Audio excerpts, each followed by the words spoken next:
Hello students, आज class 11 अनुक्रम तथा श्रेणी का आखिरी क्लास है और ये आखिरी टॉपिक है इस चैप्टर का, अनुक्रम तथा श्रेणी। देखो ना, जो टॉपिक है ना, ये बहुत छोटा सा टॉपिक है। इसमें ज्यादा समझाने लायक बात नहीं, बस मैं आपको एक संबंध बता दूंगा और फिर उसके क्वेश्चंस कैसे करने हैं हम उस पर ही ज्यादा आज चर्चा करने वाले हैं। देखो, relation between M and G, M और जीएम के बीच में संबंध है। तो देखो क्या है, चैप्टर बहुत मतलब अभी तक आपने जो पढ़ा था उससे काफी ज्यादा इजी है, पर लेकिन इससे क्वेश्चन काफी अच्छे अच्छे बन जाते हैं अगर बनाना चाहे तो। जेई में उससे बन भी जाते हैं। देखो, सबसे पहली बात हम करते हैं, इसमें जो संबंध है वो आप सीधा ध्यान रखें क्या होता है। देखो, इसमें वैसे तो एम जीएम और एचएम तीनों में संबंध होता है, वो भी मैं आपको लिखा देता हूँ क्योंकि मैंने एचएम की बात आपको बता दी थी। एम का आपको बस उल्टा करना होता है। आप पहली बात ये ध्यान से समझना, पहली बात कि g square equal to a h. पहला संबंध तो ये है, g square equal to a h. G for मतलब क्या हो गया, जी का मतलब है इधर जीएम से, ए का मतलब है एम से, और एच का मतलब है एचएम से, ऋणात्मक माध्य। जी स्क्वायर यानी आप गुणोत्तर माध्य का वर्ग कर दो और इन दोनों की मल्टीप्लाई करा दो, समांतर माध्य और ऋणात्मक माध्य की, तो ये बराबर होते हैं। दूसरा संबंध बहुत ज्यादा इंपॉर्टेंट है। क्या दूसरा संबंध है कि ए, इसको मैं इससे लिखता हूँ, A M greater than equal to G M greater than equal to H M. इसको, ये चीज आपको ध्यान रखनी है, बहुत जरूरी चीज है कि ए एम सबसे बड़ा होता है, फिर जी एम उससे छोटा और एच एम सबसे छोटा। उसमें ग्रेटर देन का निशान, इसका मतलब बराबर भी हो सकते हैं, छोटा है बराबर भी हो सकता है। इस बात का आपको ध्यान रखना है। पर ये जो सूत्र है ना, ये जो संबंध है वो किस चीज में काम करता है वो चीज आप ध्यान से समझ ले। ये संबंध आपका ओनली फॉर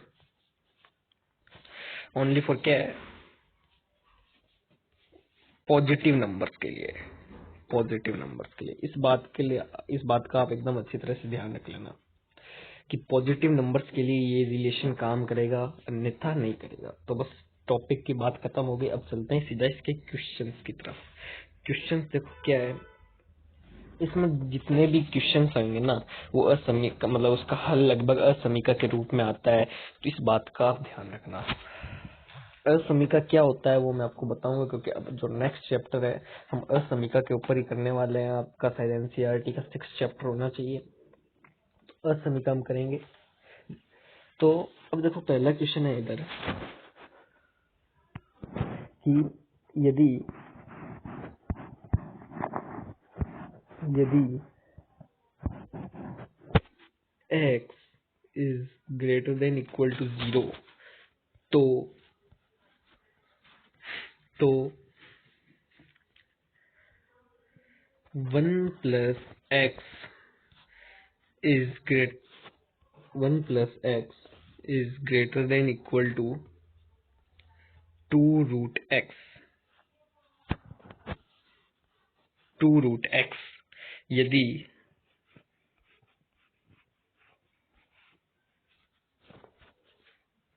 यदि 1 व एक्स दो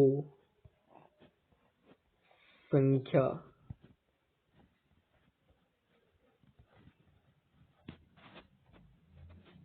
संख्या हो। देखो ये आपका क्वेश्चन, आपको है ना, यदि देखो क्या देख रहा है, यदि x ग्रेटर देन 0 है और 1 plus X greater than equal to 2 root X है। अब ये जो मैंने लिखा है ना, इसको थोड़ा सा क्वेश्चन में छोटा करने के लिए कर दिया है। ये जो है ना, आपको ये वाला हिस्सा, ये पूरा टर्म, ये वाला, ये आपको सिद्ध करना है,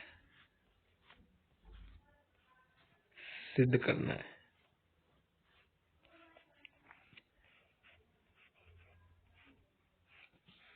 तो देखो कैसे करना है, बहुत सिंपल सा तरीका है।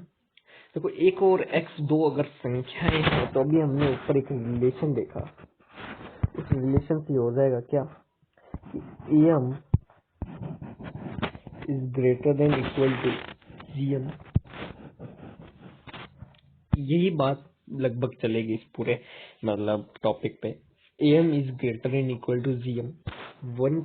अब देखो am इधर क्या है, am देखो क्या होता है, आपको am का मतलब पता ही था कि अगर दो संख्या को जोड़ोगे और उसका औसत तीसरी संख्या के बराबर होता था, मतलब बीच वाली संख्या के, तो ये चीज यहाँ पे हम लगाते हैं, यानी कि 1 प्लस एक्स दो संख्याएं हैं अपॉन में 2 आ जाएगा, greater than equal to GM क्या होता था, दोनों संख्याओं का आप 1/n करते थे। ये सारी बात अगर आपने पहले की क्लासेस देखी हैं तो आपको बातें समझ में आ रही होंगी। तो इधर क्या हो जाएगा 1 मल्टीप्लाई बाई एक्स इंटू 1/। मैं फिर भी लिखा देता हूँ जिससे अगर जो लोग भूल गए हैं उनको याद रह जाएगी कि एम जो होता है वो क्या होता है, B equal to A plus C by 2। यहाँ पे ए बी सी तीन संख्याएं होती थी, तो जो बी होता था वो पहले और अंतिम संख्या के योग औसत के बराबर होता था। और जैसे जीएम है, जीएम क्या होता था, जीएम के अंदर आपका उन दोनों संख्याओं का गुणनफल अपॉन में 2 ये होता था। ये बात आपको ध्यान रखनी है। आज मैं थोड़ा सा बीमार हूँ इसलिए आवाज मेरी थोड़ी सी ऐसे आ रही है, तो इसके लिए मुझे माफ करना। अब देखो इसको सॉल्व करने का तरीका क्या है, ध्यान से सुनो। वैसे तो आज समी का मैंने करा ही नहीं है, पर मैं आपको बता देता हूँ जिससे आपकी यहीं से प्रैक्टिस हो जाएगी। अब देखो क्या करना है, 1 + x इधर ही रहना दी असमीका को आप समीकरण मान लो, जैसे ये बराबर का निशान होता है ना, वैसे इस 2 को आप उधर भेजोगे तो greater than equal to 1 + x greater than equal to 2 1.x जो आपका चल रहा था। देखो 1.x यानी एक से x की मल्टीप्लाई हो रही है तो x ही आएगा, तो इधर x की पावर क्या हो जाएगी 1/2 हो जाएगी, 1/2 हो जाएगी। तो अब देखो x की पावर 1/2 है, तो इसको 1/2 का मतलब क्या है, पावर हाफ हो रही है, यानी कि अंडर रूट का निशान आप लगा सकते हो। बोलिए, तो यहाँ से मैं क्या लिख सकता हूँ, 1 + x is greater than equal to 2√x। यही आपको सिद्ध करना था, हैंस प्रूव्ड। समझ गए बातों को। अब करते हैं नेक्स्ट क्वेश्चन।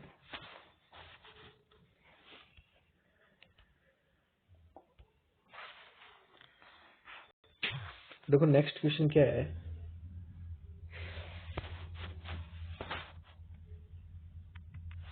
यदि बस थोड़ा सा और शॉर्ट लिखते हैं कि x is greater than equal to 0,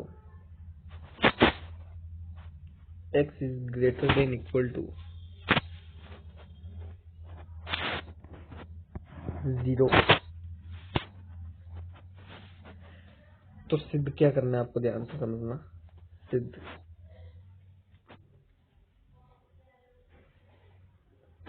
सिद्ध करना,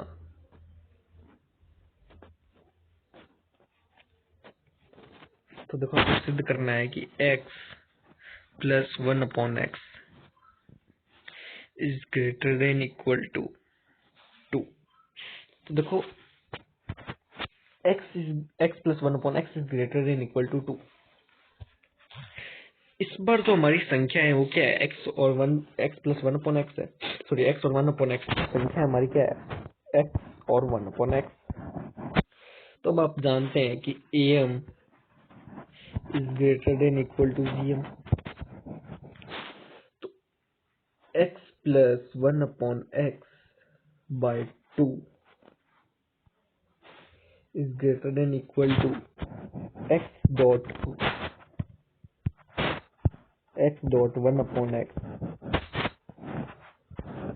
की पावर 1/2। इस x से ये x चला जाएगा, बोलिए, इस x से वो x चला गया। अब पावर हाफ, एक के ऊपर कितनी भी पावर हो आंसर एक ही आता है, तो इसका मतलब क्या हुआ, x प्लस 1/x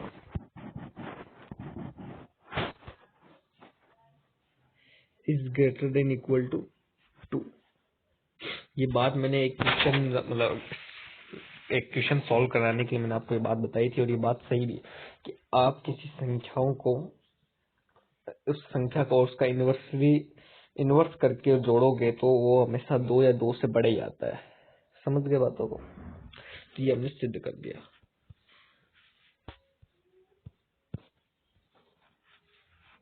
अब थोड़ा एक बढ़िया सा क्वेश्चन कर लेते हैं जो कि आपके फंडे खोल देगा एकदम अच्छी तरह से। देखो क्या है,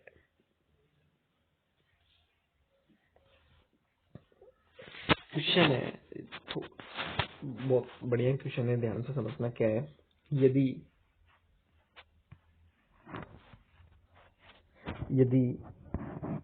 x y z belongs to R positive, यानी x y z R positive का मतलब है सारे पॉजिटिव इंटीजर्स है, कोई मतलब नेगेटिव नंबर नहीं। और हमने जो संबंध सीखा है वो पॉजिटिव इंटीजर्स के लिए सीखा है। तो आर यानी कि रियल नंबर, यानी पॉजिटिव रियल नंबर। तो सिद्ध कीजिए, तो सिद्ध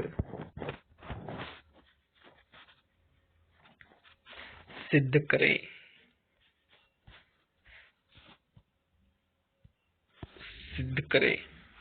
तो देखो आपको सिद्ध क्या करना है, x square plus y square plus z square is greater than equal to x y plus y z plus z x. अब देखो अभी तक इससे पहले आपने जो क्वेश्चन देखे थे वो 2 संख्याओं पे थे, इस बार 3 संख्याएं आएगी। तो आपको 2 टुकड़े करके, यानी पहले एक्स वाई का करना पड़ेगा, एम और जीएम लगाना पड़ेगा, फिर वाई जेड का लगाओ, फिर एक्स जेड का लगाओ। तो ऐसे 3 बार करोगे तो 3 असमीकाएं आएंगी। फिर उन 3 असमीकाओं को अगर आप जोड़ दोगे तो आपका आंसर आ जाएगा। कोई ज्यादा बड़ी बात नहीं थी इस क्वेश्चन में, बस आपको यही करना है। चलो करते हैं। इस बार हमारी जो संख्याएं हैं वो क्या है, लिख देता हूँ। संख्याएं, इस बार जो हमारी संख्याएं हैं वो है एक्स वाई और जेड। ये हमें संख्या दे रखी है। तो सबसे पहले मैं क्या कर रहा हूँ, एक्स और वाई के साथ रिलेशन करता हूँ। तो क्या रिलेशन होगा, देखो x square plus y square equal to sorry upon 2 is greater than equal to x square dot y square. Dot नहीं है इधर, ध्यान समझना, ये मल्टीप्लाई है, मैं बार बार गलती से डॉट बोल देता हूँ। अब देखो, अब आप सोच रहे होगे कि इससे पहले वाले हमने जो क्वेश्चन किए थे उसमें जो संख्याएं थी वो उतारते थे, अब हमने इधर स्क्वायर क्यों करते हैं? क्यों? क्योंकि जो हमें सिद्ध करना है ना उसमें स्क्वायर की बात की है। देखो x square y square z square वो असमीका की इस तरफ है, तो इसलिए मैंने क्या किया, इस असमीका के इधर यहाँ पे 2 से मतलब सबका वर्ग कर दिया। तो अगर इस तरफ वर्ग किया तो इस तरफ भी वर्ग करना पड़ेगा। समझ गए इस बातों को? तो ज्यादा मैंने कोई फर्क नहीं किया, बस ये किया है। तो अब यहाँ से हमारी पहली असमीका क्या आ जाएगी, x square plus y square is greater than equal to 2। अब देखो इधर स्क्वायर स्क्वायर और इधर हाफ पावर है, तो ये तीनों आपस में कट हो जाएंगे, तो 2xy आ जाएगा। तो ये हमारी असमीका, फर्स्ट असमीका आ गई। नेक्स्ट पेज लेते हैं। अब मैं क्या करता हूँ, वाई और जेड के साथ करता हूँ। क्या हो जाएगा, y square plus z square upon में 2 is greater than equal to y square up dot z square by half.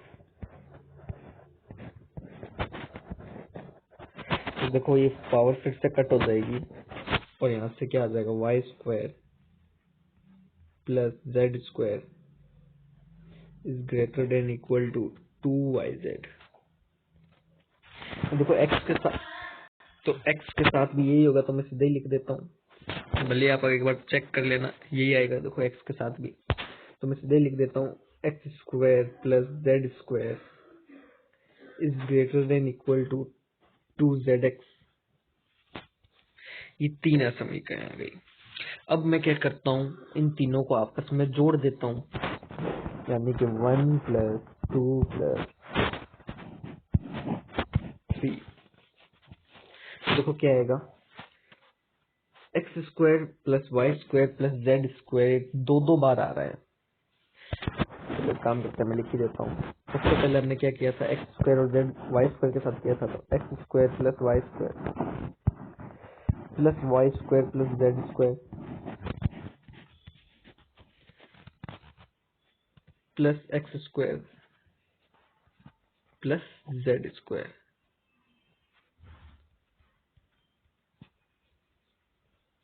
Is greater than equal to, देखो एक्स वाई वाई जेड और जेड एक्स और जेड एक्स ये सारे थे आपके, तो ये लिख देते हैं 2xy plus 2yz 2yz plus 2zx। अब देखो x square y square z square दो बार है, तो मैं क्या लिख सकता हूँ, 2x square plus 2y square plus 2z square is greater than equal to 2xy plus 2yz plus 2zx। अब देखो मैं क्या करता हूँ, दो कॉमन ले लेता हूँ, तो दो कॉमन लूंगा तो यहाँ पे क्या आएगा, x square plus y square plus z square is greater than equal to, यहाँ से भी मैंने दो कॉमन ले लिया, तो क्या आ जाएगा, x y plus y z plus z x.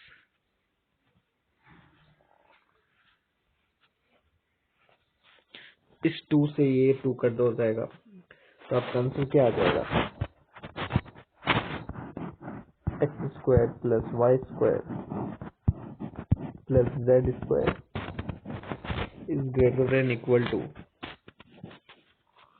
X y plus y z plus z x. ये हमें सिद्ध करना था। समझ गए बातों को? तो बहुत ही इजी सा क्वेश्चन था, बस आपको बातें इसकी पता होनी चाहिए कि क्या कहना क्या चाहता है। अब एक और छोटा सा बात आपको बता दूं कि अब आपको पता कैसे चलेगा कि एम और जीएम में जो ये रिलेशन आपको लगाना कब है। तो उसकी कुछ बातें हैं, वो आप ध्यान से समझ लें, जिससे आपको ये बात पता चल जाएगी। तो मैं नेक्स्ट पेज ले लेता हूँ। तो देखो,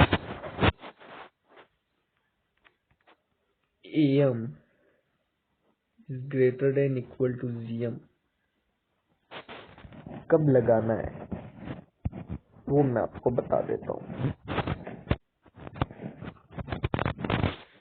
कब लगाना है। देखो पहला आपको क्या याद रखना है कि यदि आपको संख्याओं के योग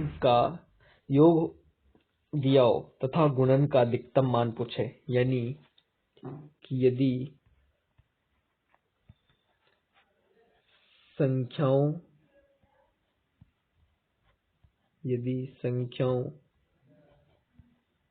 यदि संख्या का योग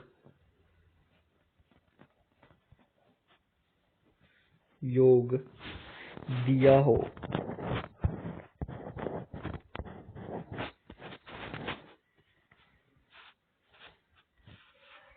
तथा गुणन का अधिकतम मान पूछे, गुणन का अधिकतम मान पूछे, ध्यान समझना, गुणन का अधिकतम मान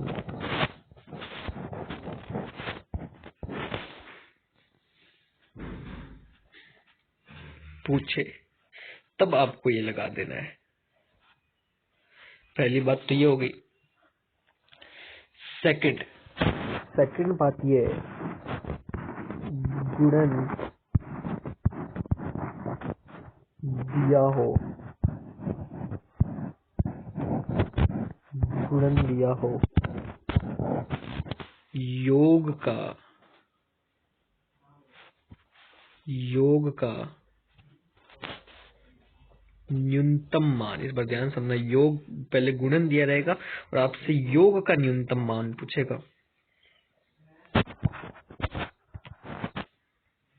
न्यूनतम मान पूछे,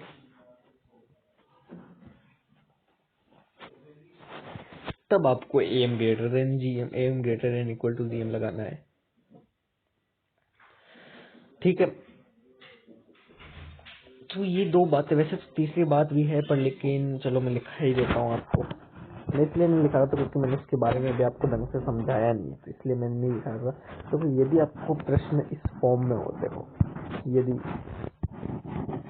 प्रश्न a dot f x plus b f x हो तो क्या हो,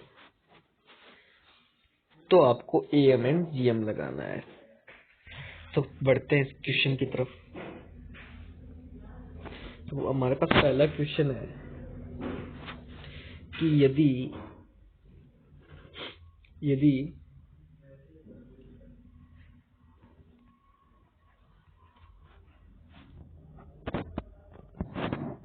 a plus b plus c equal to 18 हो,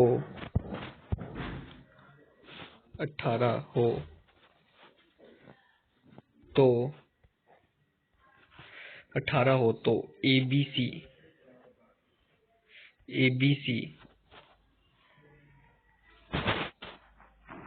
का अधिकतम मान, तो ABC का आपको क्या निकालना है, अधिकतम मान निकालना है।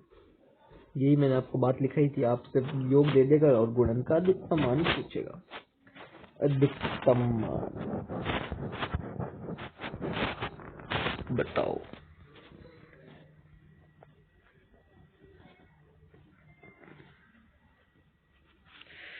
देखो इस प्रकार के क्वेश्चंस को करने का तरीका क्या, अभी देखो ये है ना, आपका एक जो आपको समीकरण दे रखे वो रेखिक समीकरण है, पर हर बार आपको रेखिक समीकरण नहीं दी होगी, तो उनके थोड़े अलग तरीके होते हैं।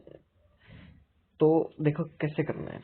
अब ऐसा दिखते ही आपको क्या पता चल जाएगा कि आपको लगाना है am is greater than equal to gm, ये आपको लगाना है, समझ गए।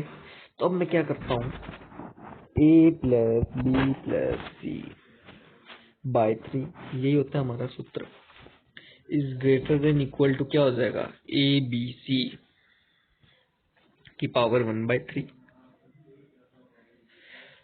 अब देखो a plus b plus c की वैल्यू कितनी दे रखी है आपको, 18/3 is greater than equal to a b c की पावर 1/3। ठीक है, तो इससे अगर हम करने की कोशिश करें, आप इसको थोड़ा सा साइड कर देता हूं मैं।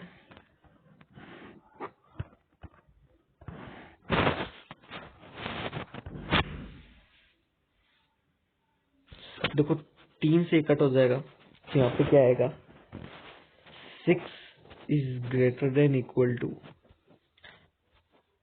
ए बी सी की पावर 1/3। तो यहां से देखो आप क्या लिख सकते हो, ध्यान से समझना। मैं इस 1/3 को उधर भेजूंगा तो क्यूब बन जाएगा, तो क्या आ जाएगा,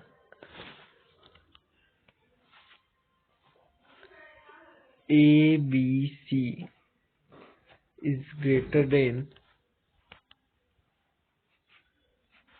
इक्वल टू 6 क्यूब। तो यहां से देखो क्या आ जाएगा, ए बी सी